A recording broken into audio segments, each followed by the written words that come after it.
Now, Jamie Dimon, he's been warning about the risks to the economy.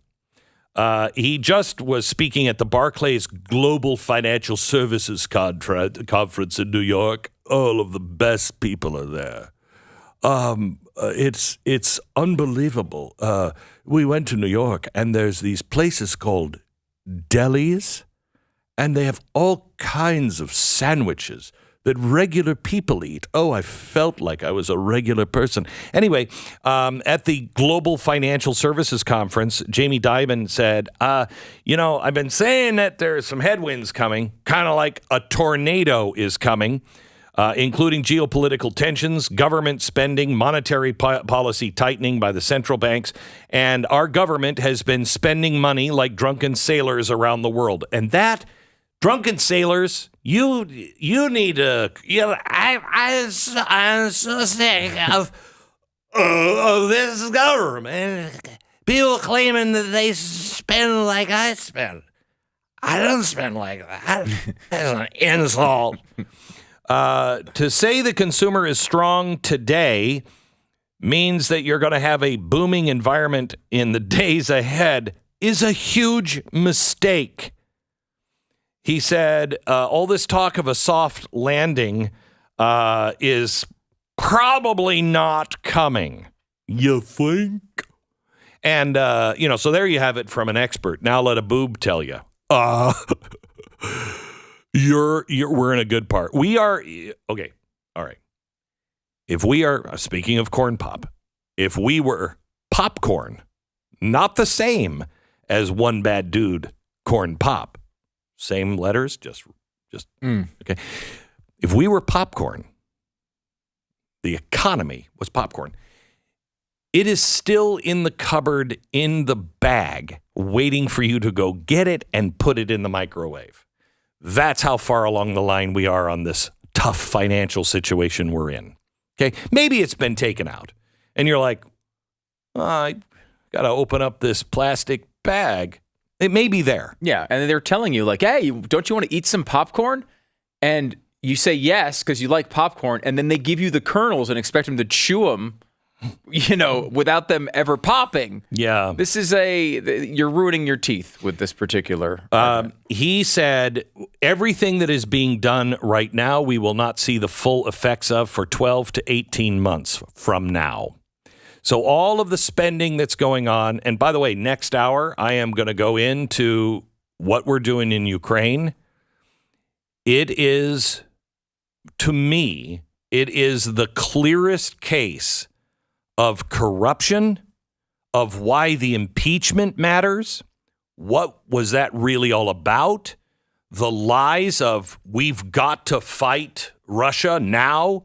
Otherwise, we're going to fight him later. I'm reading this book on Kennedy and his problems with the generals and all of the neocons. And one of the main generals that was in charge of, I think it was Strategic Air Command, SAC. He's revered in the military. He actually wrote and said in the 1960s, like 1961, it's inevitable that we're going to have a nuclear war with Russia. We should do it now.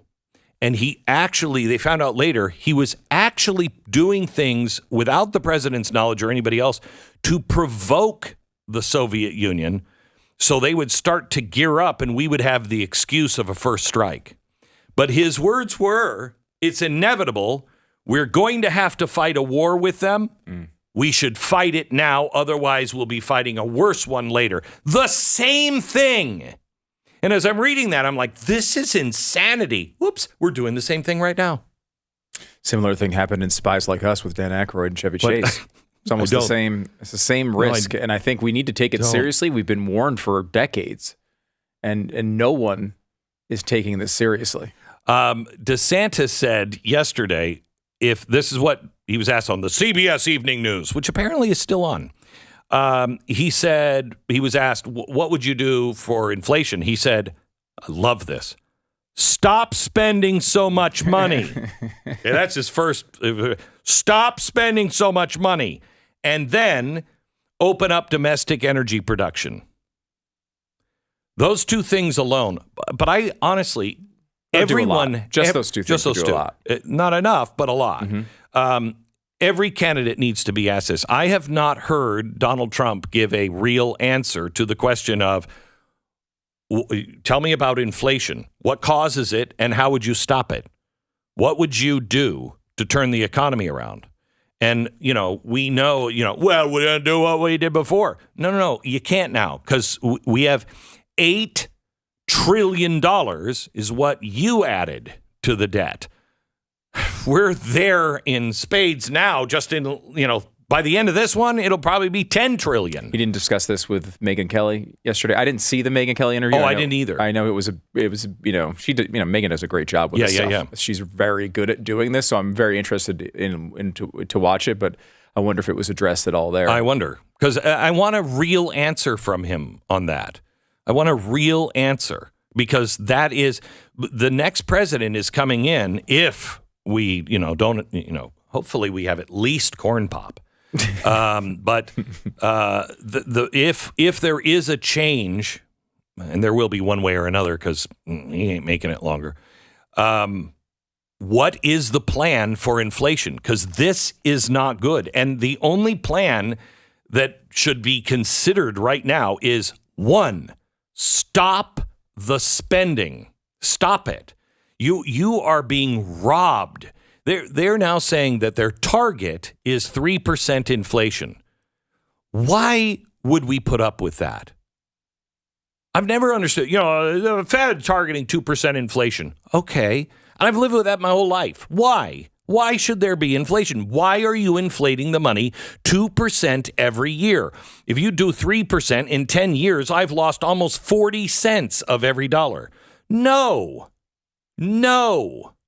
Well, wages are rising at the same pace of inflation. I don't think so. That's why everybody's short. And you're going to learn about hyperinflation the worst possible way one of these days soon. Vivek said, I'm saying Vivek. Now you're saying it wrong. Vivek, it's like cake. I know. Vivek has said that he is going to cut 75% of the federal workforce. 50% of those cuts will be made in his first year. Now, he knows what to say. He had me at hello. Right. It's very Coolidge-esque. But Coolidge did it. I know. That's what I'm saying. He cut 50% of the federal budget. Yeah. In what was it? 1 year? 1 year. Yeah. And then the next year he did another 50%. That's crazy. Again, very similar to what Vivek is talking about here. Amen. Now, would he actually be able to do that? It would be interesting. And that's the thing with Vivek's campaign. A lot of people are saying he's promising too much. He's throwing all this stuff out there, but he is being bold. This is what has to be done. We are at the time where we all knew this was coming. JFK talked about it. FDR talked about it when he first passed Social Security and said these things must be paid for along the way. Otherwise, it will get out of control and we'll never be able to pay. It could be the ruin of our country. JFK said that. Ronald Reagan said that. We're there now. All of these entitlements, because we didn't actually have the money, we put him onto a debt sheet, and our interest is going to kill us. It's going to kill us. You've got to make massive cuts right now. And by the way, you want to stop the deep state? Cut 75% out. Now, here's the one thing that I've said for a long time, and I'm going to leave it at this, my free gift to Vivek or anybody who wants to use it. I really care about the real estate market. I really care. We're going to make some moves that put the free market back in place. And so your real estate, I'm going to make sure that, everything I can to make sure it's a free market so everybody can afford it, except in the Washington, D.C. area. Your real estate is going to plummet the day I'm elected. You might want to consider selling it now because there's going to be plenty of housing available in the Washington, D.C. area, because I am going to fire 75%. Everybody else, don't worry about it. You live in that area around the Capitol, prepare for a hemorrhaging on the price of your home.